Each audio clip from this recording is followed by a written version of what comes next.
Some dad called me a faggot to their kids, so not in front of my face, and I heard it. My mom, she got really angry. So the feeling I would associate to being a queer person there was definitely anxiety, a lot of struggle, being alienated, being oppressed. Then as a human being, it's great because you get access to the countryside, you're very free. So a lot of freedom, definitely a lot of happiness into that. Yeah, so my identity started to come out, I think, especially as I started, actually even quite young. I remember I was doing dance when I think I was 6 or 7 and everyone knew about it. Ik wist één ding zeker en dat is dat ik was een jongetje, want dat zag ik in de spiegel en ik hield van andere jongens. Dat was het enige dat ik zeker wist, dus dan automatisch. Ja, ik was dan gay of zo. En dan de hele trans-situatie die is pas achteraf gekomen, een paar jaar later nog. Omdat ik dat toen gewoon nog niet wist of so. Als ich da auf dem Land gelebt habe, da war mir, glaube ich, nicht so richtig bewusst, was queer überhaupt ist und ob ich das bin. In der Schule haben wir da nie drüber gesprochen.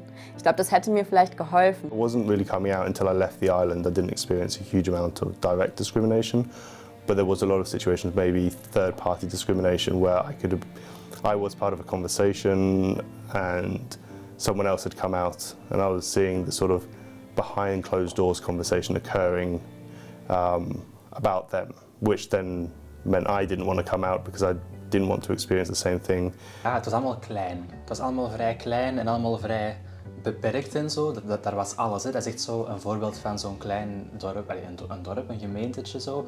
Met een kerktoren, met een schooltje, met een supermarkt en dan zo wat straten en dan zo'n park. En dat was het. Ook alle kindjes in mijn klas bijvoorbeeld, op school die ik zag, ja, die woonden ook allemaal in de buurt. Dus iedereen was zo dicht bij elkaar. En ja, er gebeurde eigenlijk niet zoveel daarbuiten of zo. Dus ik had daar best wel... Dat was comfortabel, maar klein. I did a lot of volunteering in St. John's, actually, in the village with the youth service. And while it wasn't illegal to be queer and work in the youth service, there was a lot of social stigma that, especially in the small village, could have meant I would have received backlash working with young adults, which could have put pressure on me. Het is pas op het moment dat dat in de media veel meer kwam, ja, veel meer naar voren kwam, dat er veel meer representatie was van queer personen en specifiek dan transpersonen, dat ik dat dan ook wel een beetje op mijn radar kreeg en dat ik dan ging nadenken, oei, dit is precies wel wie ik ben of ik herken met mezelf hierin of zo. En dat is het moment dat ik dan eigenlijk door had van, oh, ik voel mij zo en zo en zo. So I started dressing up or taking care of my outfits. And I think people didn't like it. It was too expressive and too colorful, I guess, for someone born with a penis.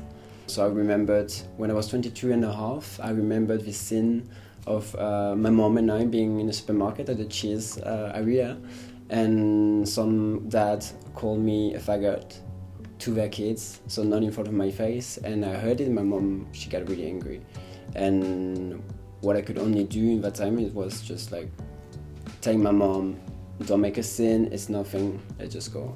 My brain was just protecting me.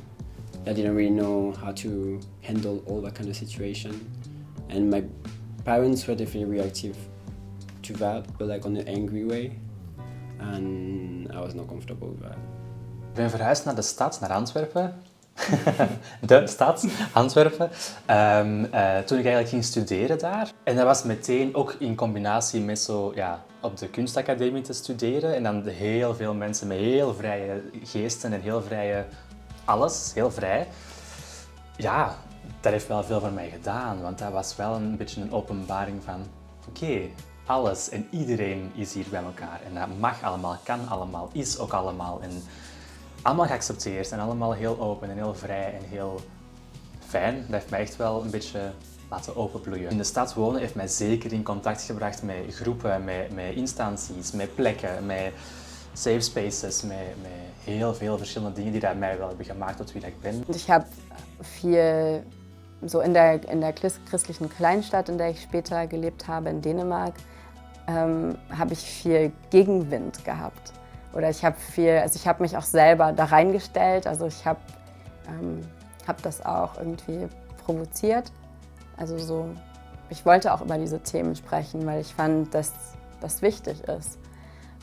Und deswegen hat mir das nicht so viel ausgemacht, wenn ich das Gefühl hatte, jetzt wird über mich gelacht darüber oder so, weil ich da irgendwie eine Stärke drin gefunden habe. So die Unterschiede zwischen der Großstadt und der Kleinstadt oder dem Dorf ist eben, dass das Dorf so klein ist. Also da kennen alle einander. Und das ist irgendwie schön, weil sich um dich gesorgt wird, aber du kannst da auch nicht richtig draus ausbrechen. Oder das ist jedenfalls recht schwierig. Wenn du queer bist, bist du erstmal queer und dann musst du halt Glück haben, dass du in einem Dorf bist, wo die Leute da irgendwie niet zo veel gegen haben, weil sonst bist du da für immer unten durch. Je kunt ook heel veel aan de mensen in hun gezicht aflezen. Hè? En dat is ook wel een beetje een rode draad in heel mijn transitie geweest, dat mensen met hun opmerkingen en mensen met hun je kunt mensen hun meningen aflezen van op hun gezicht. I realized at one point that I was adapting myself going there, so I would dress differently. Still me, but like a different me. And actually the first time that I went fully as me was very recently. And I just decided to take my festival clothes and I went to a festival and then I was going to my parents. And that feels good. I feel like now I'm just ready to be fully myself there and not give a fuck about what people think. Ik zou nooit teruggaan naar van waar ik kom. Nee. Dat is echt... Ja, ik ben ook gewoon helemaal ingesteld nu op de stad. En ik ben helemaal daaraan gewend en ik ben daar helemaal oké mee en zo. En dat alles aan mijn vingertippen eigenlijk ligt. Ik kan niet terug. Ik zou dat kunnen, maar ik zou het niet willen. I couldn't imagine myself moving back to the countryside, not in who I am at the minute. I'm very comfortable with who I am, and I think in general the countryside just isn't for me. I've managed to evolve and become a very different person in the city. Dus het is natuurlijk zo dat er heel veel dingen buiten nu macht liggen om te veranderen. Heel veel dingen zijn zo, gaan ook zo zijn. Heb je niet in je controle om te veranderen. Dus die gaan zo blijven. Maar wat je wel onder controle hebt, is hoe dat je je eigen wereld inricht. En je wereld in je hoofd, maar ook in je kamer, of in je huis, of in je familie. Je kunt dat zelf een beetje inrichten. Dus, en dan, een heel goede tool daarvoor is het internet bijvoorbeeld. En dat is voor mij ook heel erg helpend geweest, want je kunt daar dingen opzoeken, je kunt daar dingen zien. Je kunt zelf letterlijk kiezen waar het algoritme van Instagram je voorschotelt. Dus ja, je kunt zo een beetje je wereld kleuren en je hele pad een beetje bijsturen enzovoort. En geïnspireerd geraken ook. Hè? En inspiratie is heel belangrijk. En zo kun je je droom een beetje vormgeven. Wenn ich jungen queeren Leuten, die auf dem Land leben, was mitgeben sollte, dann wäre das, glaube ich, zu sehen, was sie glücklich macht. Also das klingt so krass banal, aber ich würde einfach sagen, so findet die Sachen, die du jetzt gerade machen kannst. Also es kann helfen, Leute zu finden, denen es ähnlich geht. Das kann zum Beispiel im Internet sein.